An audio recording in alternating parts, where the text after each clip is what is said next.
Hey everyone, welcome in. Get ready, because today we are going way back to the 4th Oh, the century. 4th century, I like it. We're going to be talking about time, Okay. but not like how to tell time, Okay. but when does the day actually begin? Okay, I'm intrigued. Our guide for this deep dive is Marius Victorinus. He's a scholar. He's wrestling with this idea from the book of Genesis. Mm-hmm. And it's this passage that had people asking, does the day start in the evening or in the morning? Well, and that's something that, even today, people go back and forth on. Is it AM to PM or is it PM to AM? Right, exactly. Yeah. And that's what makes Victorinus' take so fascinating, because he wasn't just musing on semantics here. Like, this isn't just a casual to each their own kind of thing. His argument really gets at the foundation of how early Christians were interpreting the Bible, their understanding of God, their understanding of creation, and just like time itself, the nature of time itself. Yeah, and I think a lot of times, like you said, we think of it as just semantics, but when you really start to dig down into it, it has implications for, like you said, how we view God and how we view creation. Exactly. And Victorinus, he was all about taking the Bible literally, literally. Yes. So when Genesis talks about the days of creation, and it says evening and morning, in that order, it's like ding, ding, ding, that struck a chord with this guy. Exactly. And to really understand Victorinus's perspective, you have to understand that the development of biblical interpretation, it was just starting to happen back then. It wasn't just about what the words said on the surface level. They were trying to uncover the deeper truths that were kind of hidden within the text. I see, yeah. And so for Victorinus, taking a literal approach, like you said, he believed that was the key to understanding the true order of creation. So how does he kind of go about this? So we see that Victorinus, he dives deep into the book of Genesis, Okay. and he points to the order of events, light, then the firmament, the land and plants.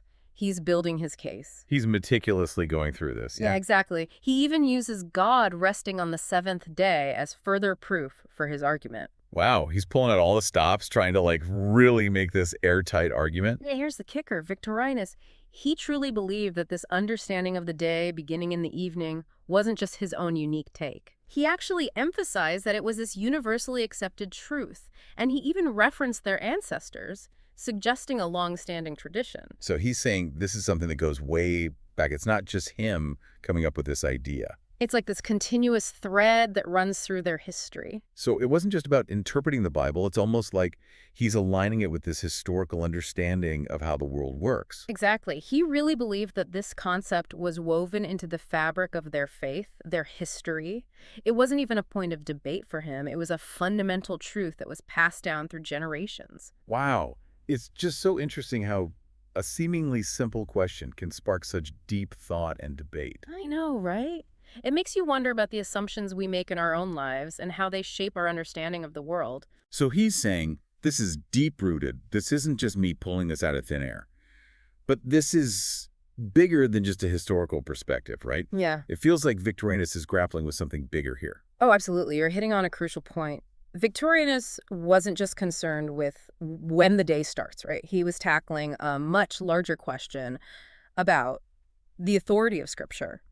He firmly believed in a literal interpretation of the Bible. And so his argument about the day beginning in the evening, it was a prime example of how he applied this belief to understand, like, the deeper truths that were, hidden within the text. It's like those debates we see today. You hear people talking about literal versus metaphorical interpretations of religious texts. Oh, exactly. And it's like, wow, Victorinus was wrestling with this back in the 4th century. Exactly. I mean, these debates have been raging on for centuries. Right. And Victorinus found himself right in the thick of it. And what makes his work so compelling is that he didn't shy away from using logic. He used reason. He even used scientific observation to support his arguments. Hold on, science. He was using science to back up his interpretation of the Bible. That's pretty forward thinking for someone living back then. It might seem surprising, but for Victorinus and a lot of his contemporaries, they didn't see a conflict between faith and reason. Okay. They saw the natural world as another way to understand God's creation. And so in Victorinus's writings, we see him referencing astronomical observations. Wow. Almost as if he's trying to find evidence in the cosmos itself to support his understanding of Genesis. That's fascinating. It's like he's weaving together these different ways of knowing, like faith and reason and observation, to create this like tapestry of understanding. And speaking of fascinating, there's this one part where he mentions a world light. that existed before the sun and the moon. Yes. It's a bit of a head-scratcher. What was Victorinus getting at with that? The world light, it's one of the most intriguing and debated aspects of his work. Yeah. Some scholars believe that he's referencing a literal belief in a primordial light source, something that predates the sun and moon as we know them. Whoa, imagine a world bathed in a different kind of light. That's like something out of a sci-fi novel. How does this world light tie back into his main argument about the day and night? That's the million-dollar question, and to be honest, there's no easy answer. But I think it reveals something very fundamental about Victorinus's worldview. He's challenging this idea that our perception of time, which is dictated by the sun, is the ultimate reality. So he's saying there's a deeper, maybe even a more spiritual dimension to time. Precisely. Wow. He's suggesting that there's a reality where time operates differently, Mhm. aligned with God's eternal plan. It's a concept that kind of transcends those physical limitations of our everyday understanding. And this world light could be his way of saying, hey, there's this more profound beginning, a genesis that goes beyond just the rising and setting of the sun. That's a pretty radical concept, even by today's standards. It makes you appreciate the depth and complexity of early Christian thought. They weren't just blindly accepting things. They were wrestling with some pretty substantial questions about the universe and our place in it. Yeah, absolutely. It's like he's saying there's something deeper going on here than just what you see. It really makes you think about time differently. It really does. And, this is where his whole argument about the day, beginning and the evening, it takes on this whole new meaning. Okay.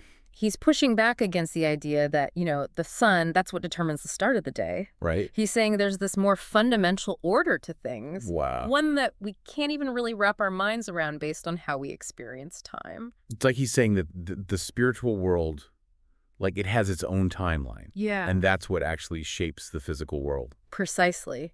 For Victorinus, aligning oneself with that divine order of creation meant that you recognize that the evening, that's where it all starts. That's a powerful image. It is. It is. It makes you think, in our modern world, we are obsessed with time. We're obsessed with fitting as much as we can into like the daylight hours. Right. Maximizing, gotta maximize. Are we missing something, by focusing so much on that? It's a good question, and I think Victorinus reminds us that there's a certain wisdom in embracing those natural rhythms, that cyclical nature of the world, Yeah. recognizing that the darkness, that's a crucial part of the cycle, too. This has been an incredible deep dive. Yeah. We went from like just when does the day begin to unpacking like the whole nature of time creation itself. It really shows how these little details can unlock some pretty big questions. Absolutely. I think Victorinus would be happy to know that, centuries later, we are still wrestling with these ideas. So next time you check your watch or you see that sunset, take a second and think, where does my day truly begin? What's shaping my own experience? Thanks for joining us on this deep dive, and until next time, keep exploring.